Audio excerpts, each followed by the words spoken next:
अस्सलाम वालेकुम। कैसे हैं आप सब लोग? उम्मीद है सब ठीक ठाक होंगे, मज़े में होंगे।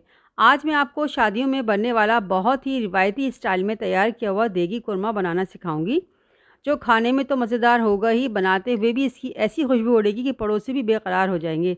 इसके मसाले वही हैं जो आम खानों में इस्तेमाल होते हैं, लेकिन कोरमा बनाने की कुछ टिप्स एंड ट्रिक्स होती हैं जिनको फॉलो करना बहुत ज़रूरी है। इसलिए आप रेसिपी को बिल्कुल भी स्किप ना कीजिएगा, ताकि मैं जो आपको टिप्स बताऊं वो आप फॉलो कर सकें और आपका कोरमा भी बहुत शानदार बने और सब आपसे इसकी रेसिपी पूछें। तो चलें इसकी रेसिपी स्टार्ट करते हैं। मैं चिकन का कोरमा बना रही हूँ, तो इसके लिए मैंने एक चिकन ली है। इसका वज़न तकरीबन 1.25 किलो है। ये तकरीबन 1 किलो 250 ग्राम गोश्त है। आप इसकी जगह बीफ या मटन भी ले सकते हैं। इसके लिए मैंने प्याज तकरीबन 350 ग्राम ली है, मतलब एक पाव से थोड़ी सी ज़्यादा। इतनी प्याज बिल्कुल परफेक्ट रहती है, क्योंकि हम मसाला बनाने के चक्कर में प्याज ज़्यादा भी नहीं ले सकते, वरना कोरमा ख़राब हो जाता है। ये मैक्सिमम प्याज है, इससे ज़्यादा ना लें। प्याज को बिल्कुल बारीक काटें। ये स्टेप बहुत कीमती है। इसकी कटिंग बिल्कुल बारीक होगी तो ये फ्राई भी अच्छी होगी, इसलिए इसे किसी स्लाइसर की मदद से बारीक बारीक काटें। अगर आप हाथ से काट रहे हैं तो कोशिश करें कि जितनी बारीक कर सकती है उतनी बारीक कर लें। इसके अलावा मैंने तकरीबन 350 ग्राम दही लिया है। दही के बारे में एक ज़रूरी बात मैं आपको बता दूं कि ये लाजमी खट्टा होना चाहिए। अगर आपका दही मीठा सा होगा तो कोरमे में वो बात नहीं आएगी जो आप शादियों वाले कोरमे में खाते हैं। ये मैंने घर में ही जमाया है और ये 1 दिन पुराना है, अब ये खट्टा हो चुका है। अगर आप पाकिस्तान में रहते हैं तो खुला दही इस्तेमाल करें, पैकेट वाला इस्तेमाल ना करें। अगर आप बाहर रहते हैं और इस तरह की बकेट वाला दही इस्तेमाल करते हैं तो फ़र्ज़ करें कि अगर इसकी एक्सपायरी डेट 12 है तो आप 12 को ही दही कोरमे के लिए इस्तेमाल करें, ताकि जब तक इसमें थोड़ी सी खटास आ जाए। मैं ऐसा ही करती थी, जब भी कढ़ी या कोरमा बनाती थी दही को लाकर रख देती थी और काफ़ी दिन के बाद इसे इस्तेमाल करती थी। तो एक टिप ये भी नोट कर लें जो दही के बारे में थी। इसके अलावा हमें 1 कप भरकर तेल चाहिए। कोरमा घी में भी अच्छा बनता है, लेकिन मैं तेल यूज़ कर रही हूँ, आप चाहें तो घी इस्तेमाल कर लें। कोरमे में तेल ज़्यादा ही जाता है, बाद में बेशक आप इसे निकाल लें और तहरी या बिरयानी वगैरह में इस्तेमाल कर लें, ज़ाया ना करें। केवड़ा 2 टीस्पून चाहिए, ये लाजमी आपको इस्तेमाल करना है, इससे ही बहुत अच्छी खुशबू आती है। मसालों में 1 टीस्पून देगी लाल मिर्च, इसका कलर अच्छा आता है इसलिए मैं इसे इस्तेमाल कर रही हूँ। यह ऑप्शनल है, अगर ना हो तो इसे स्किप कर दें, कोई बात नहीं, सिर्फ सिंपल पिसी हुई लाल मिर्च इस्तेमाल कर लें। 2 टेबल स्पून पिसी हुई लाल मिर्च चाहिए, 1 टेबल स्पून नमक, आधा टीस्पून हल्दी पाउडर, 2 टीस्पून धनिया पाउडर। अब ये साबुत गरम मसाले हैं, ये तकरीबन 4 टुकड़े दालचीनी के हैं, 7 से 8 दाने सब्ज़ इलायची के हैं, 3 अदद तेज़पत्ता, 1 बड़ी इलायची, 1 टीस्पून साबुत काली मिर्च, आधा टीस्पून साबुत सफ़ेद ज़ीरा और ये 4 से 5 लौंगे हैं। अब ये गरम मसाला हम अलग से भूनकर पीस कर डालेंगे।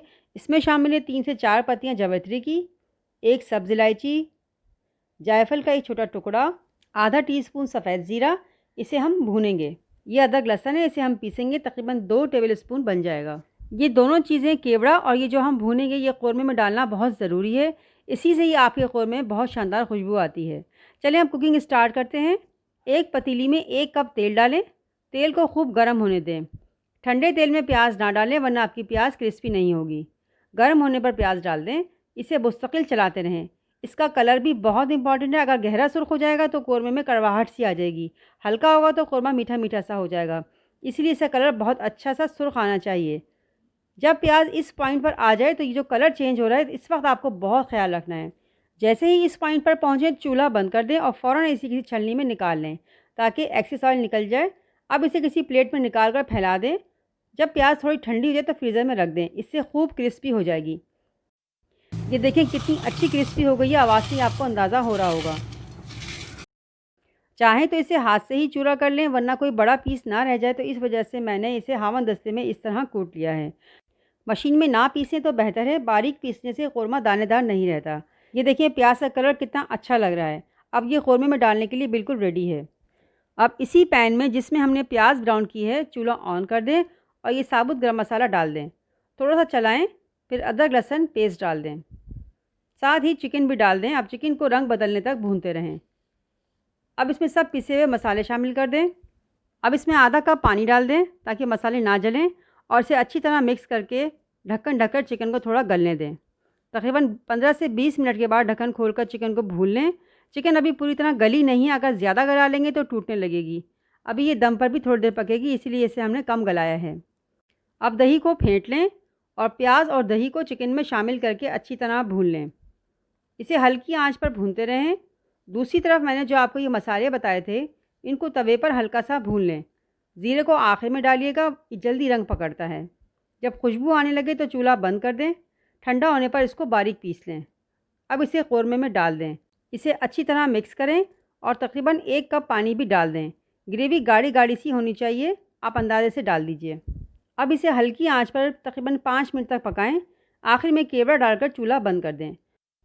अब इसे किसी सर्विंग डिश में निकाल लें और कौरमे को कटी हुई अदरक से गार्निश कर लें। हमारा मज़ेदार देगी कौरमा तैयार है। उम्मीद है आपको ये सारी टिप्स पसंद आई होंगी। रेसिपी अच्छी लगे तो लाइक और शेयर करें और सब्सक्राइब भी ज़रूर करें। जज़ाक अल्लाह।